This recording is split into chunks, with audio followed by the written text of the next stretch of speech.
इथल्या संस्कृतीवर आणि इथल्या मातीवर फक्त हिंदूंची मालकी आहे, ही भावना रुजवण्याचे प्रयत्न जवळपास 100 वर्षे चाललेले आहेत. काँग्रेसचा ऱ्हास 89 साली जो सुरू झाला तो उलट खाली खालीच काँग्रेस जात राहिली. शिवसेनेला सारखं ओरडून काय सांगावं लागतंय की आम्ही हिंदुत्ववादी आहोत. आम्ही हिंदू आहोत पण हिंदुत्ववादी नाही असं म्हणायची त्यांची हिंमत नाही आहे. मनमोहन सिंग सरकार जेव्हा त्याच्या स्वतःच्या करिअरच्या अगदी लो पॉईंटला होतं तेव्हा आंदोलन झालं. आत्ताचं सरकार त्याच्या करिअरच्या एका अर्थाने हाय पॉईंटला आहे.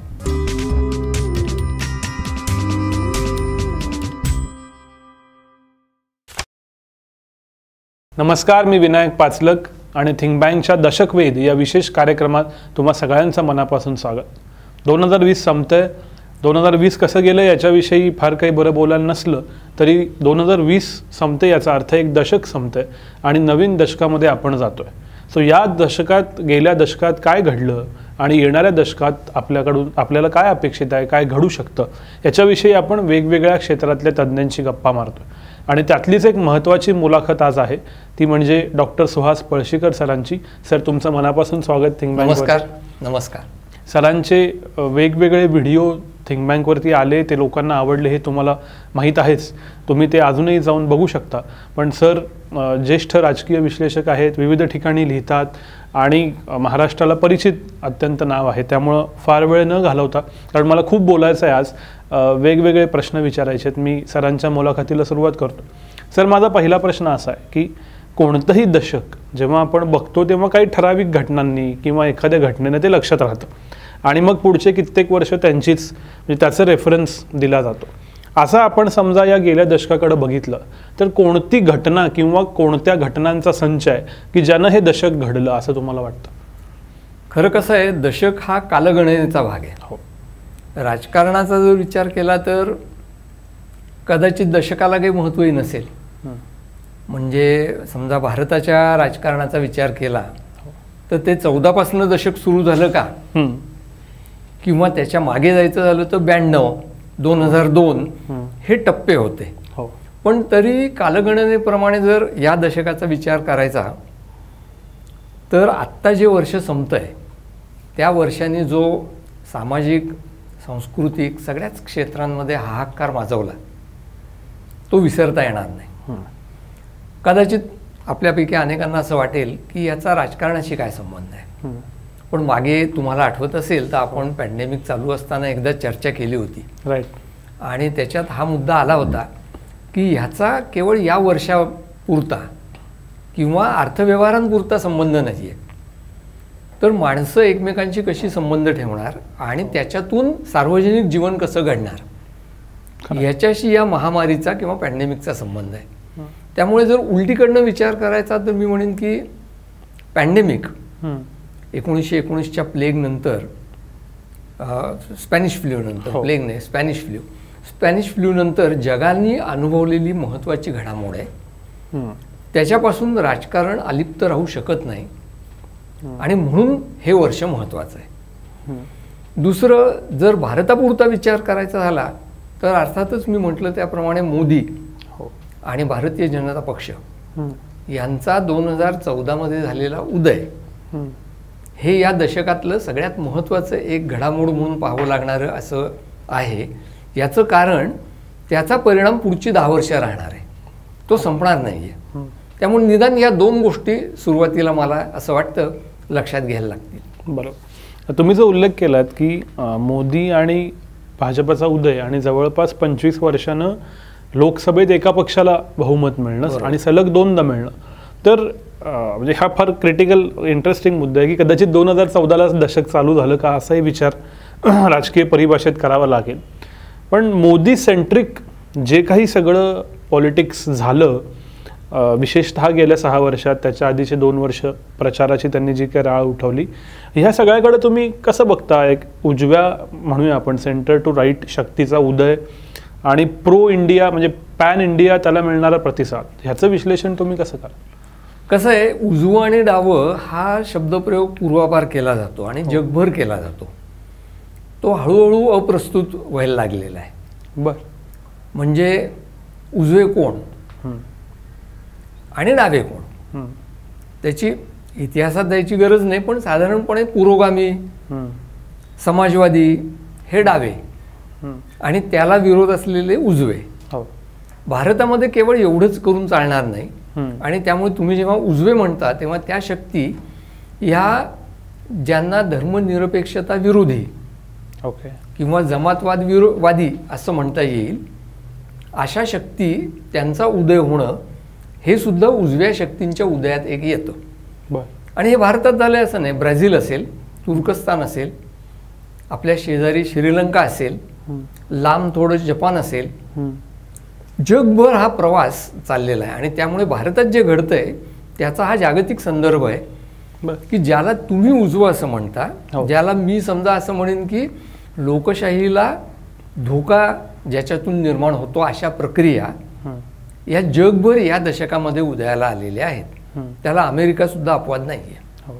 आणि त्या अर्थाने भारतभर त्याला जो प्रतिसाद मिळतोय तोही काही आश्चर्यकारक नाही आहे. याचं कारण ही काही केवळ एक व्यक्ती, एक पक्ष यांच्यापुरती मर्यादित अशी घडामोड नाही आहे.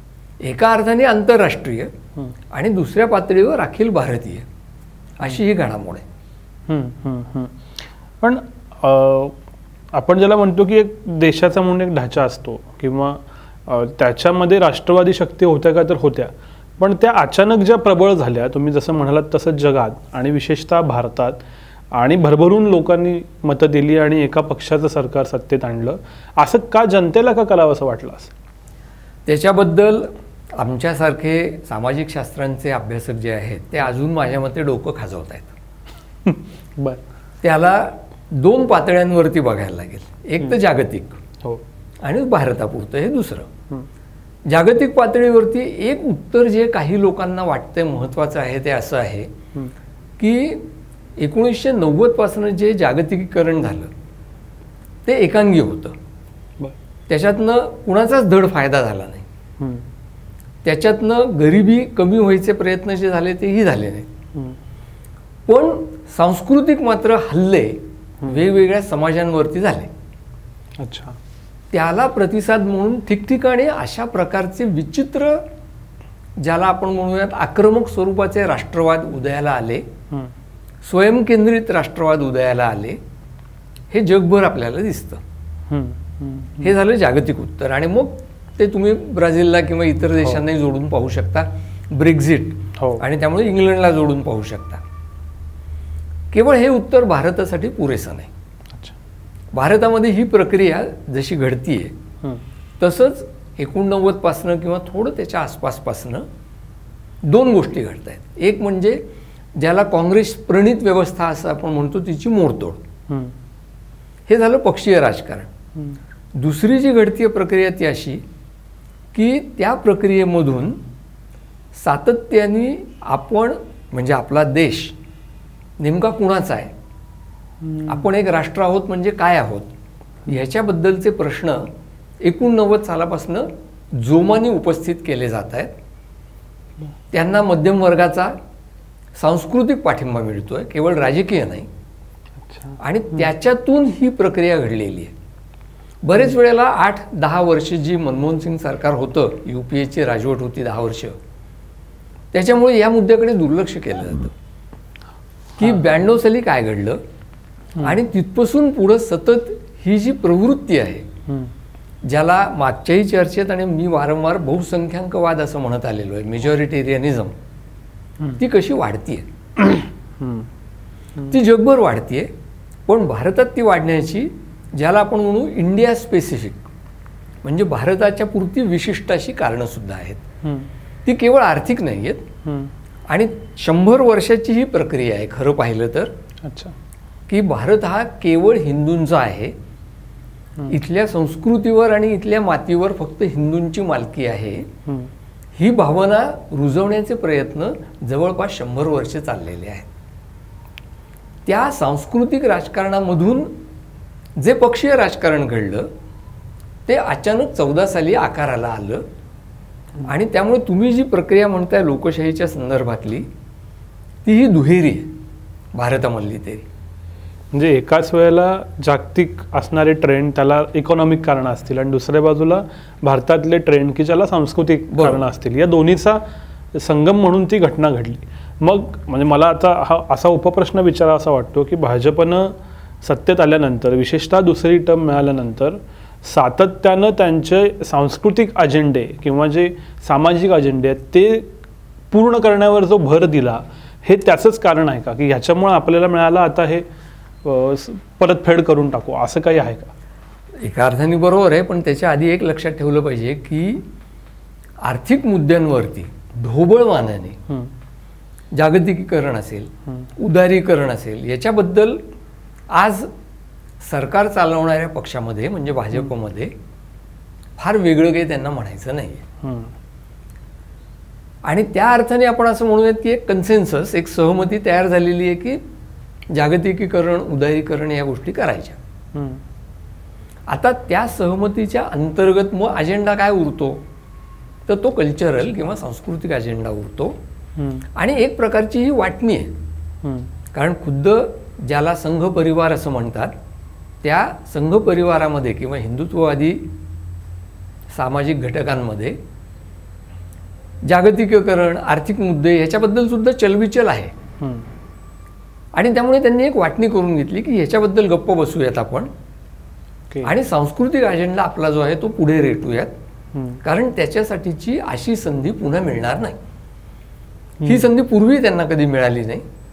आणि त्यामुळे आत्ता आपल्याला दिसताना असं दिसतं की भारताच्या राजकारणात आत्ता शेतकरी चळवळ आंदोलन चालू आहे, पण तरीसुद्धा गवगवा होतो तो सांस्कृतिक मुद्द्यांचा होतो. सो हे तर पटण्याजोगं आहे, पण ह्याच्या पॅरलल गेले 10 वर्षातला दुसरा जो प्रमुख पक्ष आहे तो म्हणजे काँग्रेस.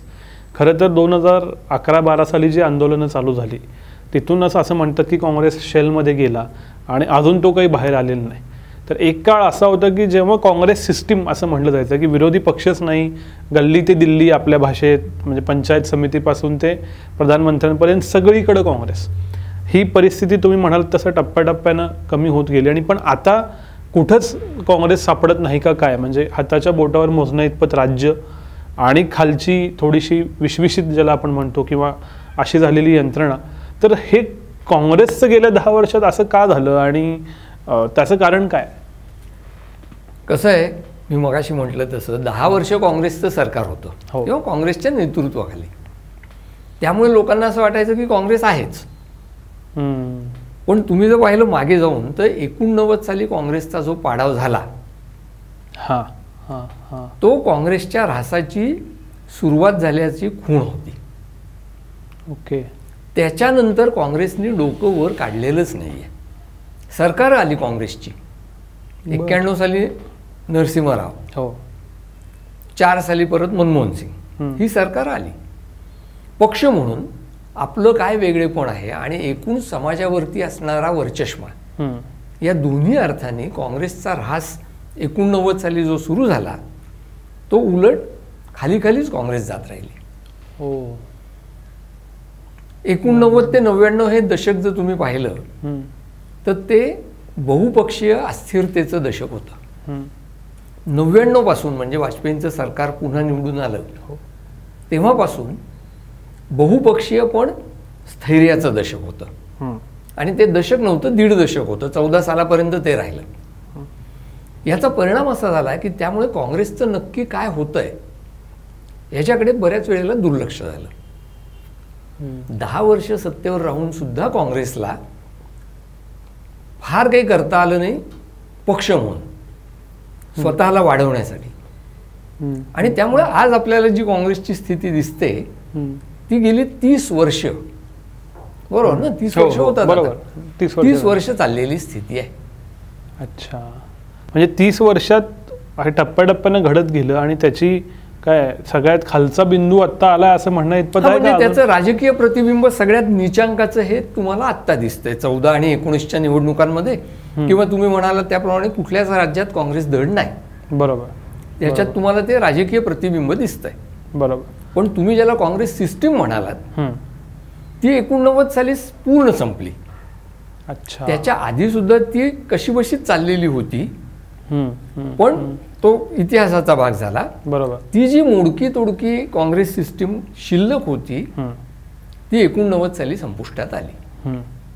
सो काँग्रेसचं आपण म्हटलं तसं निच्चंकाला येणं, एका बाजूला भाजपला बहुमत, म्हणजे बहुमत शब्दच पुन्हा 90 नंतर 2014-25 वर्ष तरी नव्हता आपल्याकडं लोकसभेत. तर ह्या सगळ्यामुळं एक जी लोकशाही व्यवस्था असते की सक्षम विरोधी पक्ष हवा किंवा विरोधी पक्षांचा गट हवा आणि मग एक बॅलन्स ऑफ पॉवर राहतो, तो या दशकात पूर्ण हल्ला का बॅलन्स? अनेक कारणांनी हल्ला. म्हणजे दशक जर आपण पाहिलं हो तर खरं तर 14च्या आधी मोठे विरोधी पक्ष होते. हो, खुद्द भाजप होता त्याच्यात. राईट. 14च्या नंतर तुम्ही जर पाहिलं तर सुरुवातीला किती जागा होत्या भाजपला? 14 साली 282 जागा होत्या. हो, म्हणजे मोठा विरोधी पक्ष एक वचनी नसला. हो, अनेक विरोधी पक्ष होते. हो. आणि आज सुद्धा 300च्या वर जागा आहेत हे खरं आहे. पण तरी याचा अर्थ असा झाला की 200 विरोधी पक्षांना आहेत, 200च्या वर आहेत. हो.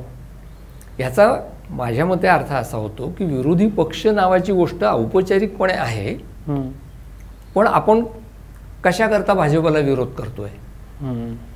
आपलं वेगळं म्हणणं काय आहे? आणि ते वेगळं म्हणणं एकमेकांशी बोलून एकत्रितपणे भाजपच्या विरोधात आपल्याला मांडता येईल का? या तिन्ही बाबतीत हे विरोधी पक्ष अपयशी ठरत आहेत. आणि हे बरोबर 60च्या दशकामध्ये काँग्रेसच्या बाबतीत जे व्हायचं तसं चित्र आहे. म्हणून मी त्याला भारतातली दुसरी प्रबळ पक्ष पद्धत असं म्हणतोय. म्हणजे पहिली पद्धत, first dominant party system was Wien Congress was ruling as a dominant party. जेव्हा काँग्रेस 60च्या दशकामध्ये वर्चस्वशाली पक्ष होता तेव्हा पहिल्यांदी ही पद्धत भारतात अस्तित्वात आली. अच्छा. आता दुसऱ्यांदा ती अस्तित्वात आलेली आहे 14 पासून. बर.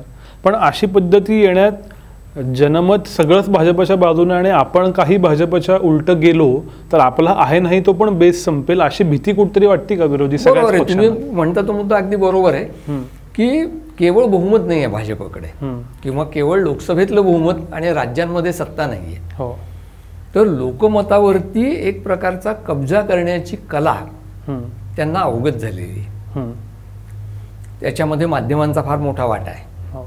14 सालापासून माध्यमांनी सतत भाजपचं जे काही म्हणणं आहे ते ह्यानं त्या प्रकारे उचलून धरलेलं आहे. काळ बदललेला आहे. माध्यमांचा 60च्या दशकात जेवढा गवगवा नव्हता तेवढा आत्ता आहे. आणि त्यामुळे स्वाभाविकच माध्यमांच्यामुळे भाजपला उठाव मिळाला हे खरं आहे. पण मुद्दा तो नाही. मुद्दा असा आहे की ज्याला आपण मध्यम वर्ग आणि मध्यम वर्गाच्या पलीकडचे कनिष्ठ वर्ग असं म्हणू आर्थिकदृष्ट्या, त्यांना भाजपची भूमिका मान्य आहे का नाही? तर त्याचं एक उत्तर असे की ढोबळमानाने त्यांना भाजपचं आकर्षण आहे. ओके.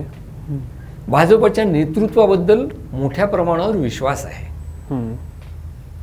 आणि त्यामुळे आज चित्र असं दिसतं की विरोधी पक्षांना भूमिका घेताना भीती वाटते की आपण जर भाजपचीच भूमिका घेतली तर आपण विरोधी पक्ष कसे? आपण भाजपपेक्षा वेगळी भूमिका घेतली तर लोक आपल्या मागे येतील का? आणि हे राजकीय अपयश आहे. कारण राजकीय पक्षांनी हा प्रश्न विचारणं की लोक आपल्या मागे येतील का याचा अर्थ तो भित्रेपणा असतो. तुम्हाला राजकीय पक्ष म्हणून ही ताकद आणि हा आत्मविश्वास असायला पाहिजे की लोकांना आम्ही आमच्या मागे ओढू. ते आमच्या मागे लोकांना ओढू ही आकांक्षाच मुळी महत्वाची आपले राजकीय पक्ष विसरायला लागलेले. आणि हे मी काँग्रेसपुरतं म्हणत नाहीये. तुम्ही कोणताही पक्ष घ्या. एक तर ते आगं म्हशी म्हणतात तसं भाजपच्या भूमिकेच्या मागे जातात किंवा गप्प बसून आपापल्या राज्यांमध्ये काहीतरी करून सत्ता टिकवण्याचे प्रयत्न करतात. द्रमुक हा पक्ष जर सोडला आत्ता ह्या घडीला तर असा राजकीय पक्ष प्रादेशिक पातळीवरचा तुम्ही दाखवा की जो ठामपणे वेगळ्या भूमिका घ्यायला आज तयार आहे. आणि द्रमुकही त्याची भूमिका हळूहळू बदलतोय. अरे बा. म्हणजे जी द्रविडवादी भूमिका आहे ती भूमिका तो सोडायला हळूहळू तयार होईलच. पण असा कोणता पक्ष आहे? तृणमूल काँग्रेस YSR रेड्डींची काँग्रेस, हम्म. तुमचे तेलंगणचे जे नेते आहेत त्यांची काँग्रेस, तेलंगणा राष्ट्र समिती राईट. कोणता पक्ष असा आहे की ज्याच्याकडे स्वतःची वेगळी भूमिका आहे? महाराष्ट्रामध्ये मोठ्या गाजावाजा करून महाविकास आघाडी शिवसेनेने आणली, हो. मुख्यमंत्रीपद मिळवलं. शिवसेनेला सारखं ओरडून काय सांगावं लागतंय की आम्ही हिंदुत्ववादी आहोत. हो. आम्ही हिंदू आहोत पण हिंदुत्ववादी नाही असं म्हणायची त्यांची हिंमत नाहीये. आणि याचं कारण लोकांना कन्व्हिन्स करण्यासाठी लागणारी ताकद प्रादेशिक पक्षांनी आपापल्या राज्यांमध्ये सुद्धा गमावलेली आहे. त्यामुळे याला पॉलिटिकल फेल्युअर असं जे म्हणतात की राजकीय पक्षांना एक सेन्स असावा लागतो की आपण राजकारण करत असलो तर वेगळं राजकारण म्हणून काय करायचं, तो नसणं आणि दुसऱ्या बाजूला तो सेन्स अत्यंत टोकदार पद्धतीने असणं भाजपला, अशी व्यस्त परिस्थिती भारतात आत्ता आहे. बरोबर. नाही, हे खरं तर खूप छान एक्सप्लेनेशन आहे. पण याच्यात एक मुद्दा मला अजून जाणवला. तुम्ही जो उल्लेख केलात की माध्यमं, म्हणजे भाजपचं सरकार यापूर्वी आलं किंवा वेगवेगळ्या राज्यात येत होतं, पण एक जो नॅरेटिव्ह असतो, म्हणजे ओव्हरऑल समाजाचा म्हणून नॅरेटिव्ह असतो, इंटेलिजन्शियाचा असतो, तो कायम लिबरल, काही जण म्हणतात लेफ्ट लिबरल असा राहिला. तर हा जे विचार प्रवाहांच्याचं जे उजवं होणं आहे, म्हणजे सगळी माध्यमं थेट कमी अधिक प्रमाणात उजवी भूमिका घेत आहेत.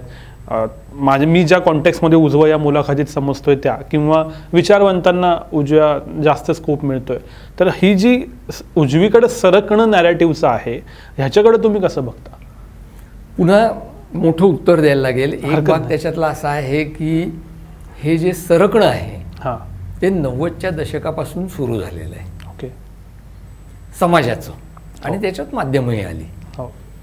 म्हणून मी 2004 साली एक छोटा लेख लिहिला होता. त्याच्यात असं म्हटलं होतं की भारतातल्या एकूण सार्वजनिक आणि राजकीय जीवनाची, ज्याला मिडल ग्राउंड असं मी इंग्रजीत म्हटलेलं आहे, ते सरकलंय. तुम्ही जे म्हणताय सरकणं, त्याच्यातली गंमत ही आहे की कशाला मध्यम मार्ग म्हणायचं ह्याचीच कल्पनामुळे सरकलेली. हा एक भाग झाला. दुसरा भाग तुम्ही जो माध्यमांबद्दल म्हणताय त्याच्याबद्दल असा आहे की माध्यमांचं अर्थकारण बदललं आणि लेफ्ट लिबरल असली पाहिजेत माध्यमं असा नाहीये मुद्दा चाललेला. माध्यमांनी जे असायचं ते असावं, आणि माध्यमं ही नेहमी श्रीमंतांच्या आणि उद्योजकांच्या हातात असतात. त्यामुळे ती लेफ्ट लिबरल असायचं काही कारण नाही. लेफ्ट तर नाहीच नाही. पण माध्यमांचं काम काय आहे? 2 कामं आहेत. एक म्हणजे फॅक्ट्स सांगणं, वस्तुस्थिती सांगणं. सरकार जे तुम्हाला गाळून देईल ऐतं त्याला वस्तुस्थिती म्हणत नाहीत. वस्तुस्थिती म्हणजे तुम्ही जाऊन ती शोधायची आणि सांगायची. नंबर 2, माध्यमांचं काम जे असतं ते म्हणजे सत्ता ज्यांच्याकडे असते त्यांच्या चुका दाखवायच्या. हे माध्यमांचं काम आहे. तुम्ही जर आजची माध्यमं पाहिली तर ते काँग्रेसच्या चुका दाखवताना अत्यंत निर्भय असतात, धाडशी असतात. सरकारच्या चुका दाखवायला कोणी पुढे येत नाही. 77-75 साली भारतात जेव्हा आणीबाणी आली होती त्यावेळेला बरीचशी माध्यमं गप्प बसली, फार थोड्यांनी आवाज उठवला. आत्ता भारतामध्ये आणीबाणी नाहीये, पण तरी माध्यमं सरकारला घाबरत आहेत.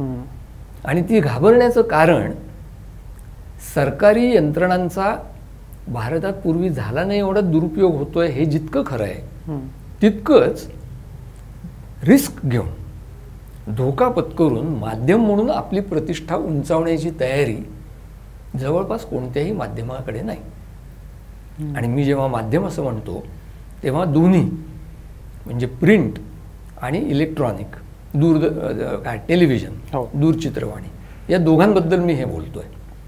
या दोन्हीमधून जेवढं म्हणून सरकारचा प्रचार आपल्याला अधोरेखित करता येईल तेवढा करायचा, असा प्रयत्न सातत्याने जर चाललेला असेल तर समाज मनावरती त्याचा परिणाम होणं स्वाभाविक असतं. कारण पब्लिक ओपिनियन हे काही आपोआप घडत नसतं. लोकमत घडतं ते कोणत्या प्रकारचं, तुम्ही वापरलेला शब्द जो आहे नॅरेटिव्ह, कोणत्या प्रकारचं एक कथानक समाजामध्ये प्रचलित केलं जातं त्याच्यावरती समाजाचं लोकमत ठरत असतं. ते या दशकाची सुरुवात जेव्हा झाली, हम्म. आणि मला असं वाटलं होतं की दशकाच्या शेवटापेक्षा तुम्ही सुरुवातीकडे जाल, हो. तिथपासून तुम्ही पहा 11 साली या दशकाची जी सुरुवात झाली हम्म. तीच मुळे भारतामध्ये माध्यमांनी अशा प्रकारची एकांगी एकतर्फी भूमिका घेऊन हम्म.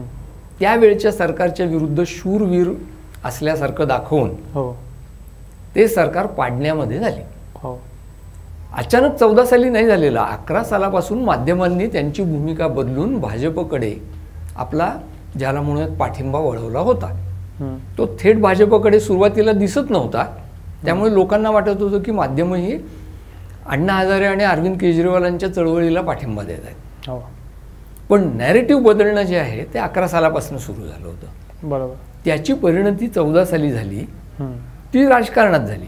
पण आज 10 वर्ष झाल्यानंतर अशी वेळ आलेली आहे की कोणीतरी हम्म. या 10 वर्षात भारतातल्या माध्यमांनी किती अंगचोरपणा केला, हम्म. किती भित्रेपणा दाखवला हम्म. आणि किती आळशीपणा दाखवला, हम्म. असे 3 पुस्तकं लिहिता येतील एवढी भारतातल्या माध्यमांची गेल्या 10 वर्षातली कामगिरी आहे. खरं आहे.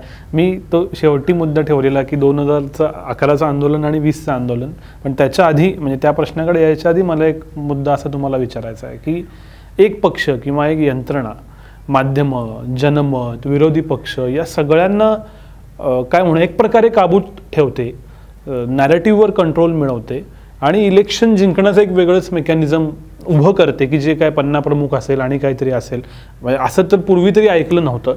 तर या सगळ्यात भारताचं एक पॉलिटिकल ग्रामर जे असतं तेच बदललं का या दशकांना? हा कसं आहे, भारतात राजकारणाची भाषा बदलली. भाषा बदलली की तुम्ही ज्याला ग्रामर म्हणता ते व्याकरण बदलतं. बरोबर. भाषेगणिक व्याकरण बदलतं असं जर मानलं तर आपल्याला मुळात हे लक्षात ठेवायला लागेल की भारतातल्या राजकारणाची भाषा बदलली. भाजपने ती बदलली का? तर हो आणि नाही हे दोन्ही लक्षात ठेवा. भाजपने बदलली हे खरं आहे, पण त्याच्या आधीच्या 10 वर्षात सुद्धा ती बदलत होतीच. माध्यमांच्यावरती अतिरेकी अवलंबून राहणं, प्रतिमांची निर्मिती करणं आणि त्याच्या आधारे राजकारण करणं. इंदिरा गांधींनी ते थोड्या प्रमाणावर केलं, पण इमेज बिल्डिंग राज्यांमध्ये झालेलं आहे, हे काही केवळ केंद्रात झालेलं नाही आहे. आणि त्या इमेजच्या आधारे म्हणजे महाराष्ट्रात 95 साली जेव्हा सत्ता बदलली हो तेव्हा त्याच्या पाठीमागे 10 कारणं असतील, पण त्या 10 कारणांच्या वर महत्त्वाचं कारण जे होतं ते इमेज बिल्डिंगचं होतं. बरं. शिवसेना प्रमुखांनी त्यावेळेला स्वतःची जी इमेज तयार केली त्या इमेज बिल्डिंगमधून 95ला कलाटणी मिळायला मदत झाली. आणि त्यामुळे हो, तुमचं म्हणणं बरोबर आहे की हे भारतीय जनता पक्षाने पुढचं काम केलं, ते म्हणजे ज्याला तुम्ही व्याकरण म्हणताय ते बदललं. म्हणजे काय केलं त्यांनी, तर एक इलेक्शनचं मशीन कसं असावं याचे वेगवेगळे प्रयोग सुरू केले. बरोबर.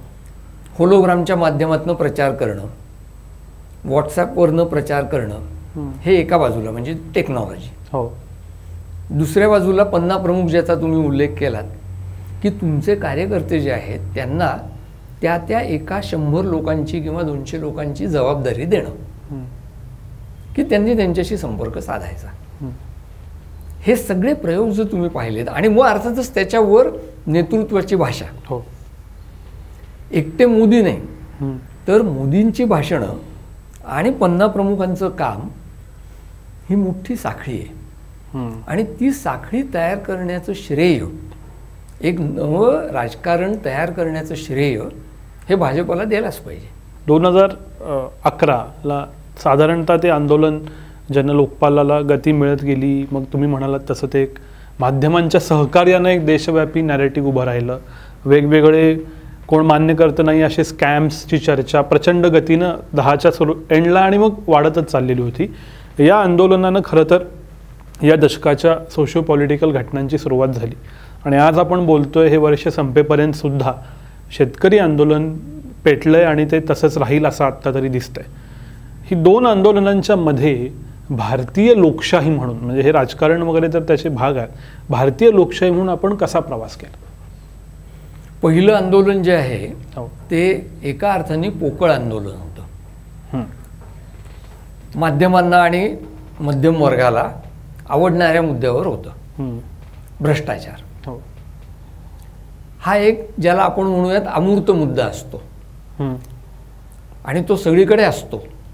म्हणजे भ्रष्टाचार सगळीकडे असतो आणि त्यामुळे तो पटकन लोकांपर्यंत जाऊन पोहोचणारी गोष्ट असते. त्याला माध्यमांनी डोक्यावर घेतलं आणि त्यावेळच्या विरोधी पक्षांनी म्हणजे भारतीय जनता पक्षाने त्याला पाठिंबा दिला आतून. हो. आता कॉन्ट्रास्ट, आजचं आंदोलन पहा तुम्ही. माध्यमांची भूमिका अशी आहे की शेतकऱ्यांच्या संदर्भामध्ये किंवा शेतीच्या संदर्भामध्ये ज्या सुधारणा केल्या या 3 कायद्यांनी, त्या बरोबर आहेत. ही सर्वसाधारणपणे माध्यमांची काय म्हणूयात त्याला एक्सपर्ट भूमिका आहे. अग्रलेख असतील किंवा त्याच्यामध्ये येणारे अर्थतज्ञांचे लेख असतील. दुसरं, बातम्या देण्याची रीत. तुम्ही 11 सालची वर्तमानपत्र, 12 सालची वर्तमानपत्र काढून बघा आणि आत्ता काय होतंय बघा. त्या बातम्या कुठे दिल्या जातात? शेतकरी आंदोलनाच्या हेडलाईन काय येतात? बोलणे केल्याचं आवाहन, तडजोडीचे मसुदे, याच्या हेडलाईन्स येतात. इंग्रजीमध्ये जाऊ नका, भारतीय भाषांमधली माध्यमं पहा, ती कसं ट्रीट करतायत याला ते पहा तुम्ही. म्हणजे तुमच्या कॉन्ट्रास्ट हा लक्षात येईल. आणि त्यामुळे या 10 वर्षांमध्ये जर काही फरक पडला असला तर हा झालेला आहे की आंदोलनं चालू आहेत. दर वर्षागणिक 1 वर्ष आड, 2 वर्ष आड काही ना काही आंदोलनं झाली. अगदी ह्या डिसेंबरचं आपण बोलत असलो तर गेल्या डिसेंबरमध्ये सुद्धा आंदोलन चालू होतं. पण ती आंदोलनं माध्यमांनी उचलणं आणि मगाशी मी 11च्या आंदोलनाच्या बाबतीत म्हणलो तो तिसरा मुद्दा. आत्ता विरोधी पक्ष काय करतायत? पाठिंबा आहे सगळ्यांचा, पण मोबिलाइज आपापल्या राज्यांमध्ये होत आहे का? तर नाही होत आहे. आणि त्यामुळे ना धड विरोधी पक्षांनी त्यांना उचलून धरलंय, ना माध्यमांनी त्यांना उचलून धरलंय. लोकांना याच्याबद्दल जर विचारलं तर उदाहरणार्थ एका चॅनेलनी परवा असं सांगितलं की लोकमत हे या सुधारणांच्या बाजूनीच आहे. ते कुणाला विचारलं, त्याची मेथोडॉलॉजी काय मला माहिती नाही, पण एकदा ही बातमी तुम्ही समजा वाचली तर तुम्ही काय म्हणता की अरे लोकमत तर या शेतकरी बिलांच्या बाजूनीच आहे, मग शेतकऱ्यांचंच काहीतरी चुकतंय का? हे खरंच खलिस्तानी आहेत का? म्हणजे चर्चा भलतीकडे जाते. ही जी चर्चा भलतीकडे जाते त्यामुळे त्या आंदोलनामधनं निष्पन्न काय होणार आहे याच्याबद्दलच्या शंका निर्माण होतात. म्हणजे गेल्या आंदोलनानं सरकार बदललं अशी शक्यता किंवा अशी ताकद आता लोकशाहीतल्या आंदोलनांच्यात उरली आहे का नाही असा प्रश्न पडावा अशी परिस्थिती आहे का? उलटीकडनं मी म्हणेन की अशा आंदोलनांना गप्प करण्याची ताकद आत्ताच्या एस्टॅब्लिशमेंटमध्ये किंवा राजवटीमध्ये आहे. अच्छा. जी 11 सालच्या राजवटीने गमावलेली होती. ज्या पॉइंटला अण्णा आणि अरविंद केजरीवाल यांचं आंदोलन सुरू झालं त्या पॉइंटला UPA 2 ज्याला म्हणतात त्यांनी एकूणच समाजावरती असलेला आपला जो चांगुलपणा आणि चांगुलपणाचा वरचष्मा आहे तो घालवलेला होता. त्यामुळे कारवाया करून सुद्धा ते आंदोलन थांबवणं त्यांच्या ज्यांनी जमलं नाही. आत्ताच्या घडीला आंदोलन जेव्हा होतंय त्यावेळेला हे लक्षात घेतलं पाहिजे की मनमोहन सिंग सरकार जेव्हा त्याच्या स्वतःच्या करिअरच्या अगदी लो पॉईंटला होतं तेव्हा आंदोलन झालं. आत्ताचं सरकार त्याच्या करिअरच्या एका अर्थाने हाय पॉईंटला आहे. कॉन्फिडन्सच्या दृष्टीने, कर्तबगारीच्या दृष्टीने, त्यांना हवं ते करण्याच्या दृष्टीने अशा वेळेला ते आंदोलन होत आहे. आणि म्हणून या आंदोलनाच्या पुढे असलेलं आव्हान हे जास्त मोठं आहे आत्ताच्या आंदोलनापुढे, की त्यातनं काही निष्पन्न होईल का खरोखरच. कदाचित हे शक्य आहे की जानेवारी महिन्यामध्ये ही मुलाखत तुम्ही जेव्हा दाखवणार तोपर्यंत तडजोड होईल. तडजोड झाली तर असं दिसेल की शेतकऱ्यांचा विजय झाला, पण तो विजय सुद्धा तात्कालिक आणि वरवरचा असेल अशी मला भीती वाटते. याचं कारण मुळात राजवट हललेली नाहीये. आणि राजवट हल्ल्याशिवाय आंदोलनांना यश येत नसतं. तुम्ही 74 सालचं जयप्रकाशांचं आंदोलन पहा किंवा 11 सालचं यांचं आंदोलन पहा. दोन्ही वेळेला मुळात राजवट आत्मविस्कळीत झालेली असते आणि त्यामुळे त्या राजवटीला धक्का देणं हे आंदोलनाला शक्य झालं. आत्ताचं आंदोलन भारतात ज्या पॉईंटला होतंय त्या पॉईंटला आत्ताची राजवट, आणि मी फक्त राजवट म्हणतोय, रेजिम म्हणजे केवळ पक्ष सरकार असं नाही, तर एकूण सिस्टीम ही पक्की आहे. दशक वेधचे सर्व एपिसोड स्टोरीटेलवर ऐकण्यासाठी डिस्क्रिप्शनमधील लिंकवर क्लिक करा.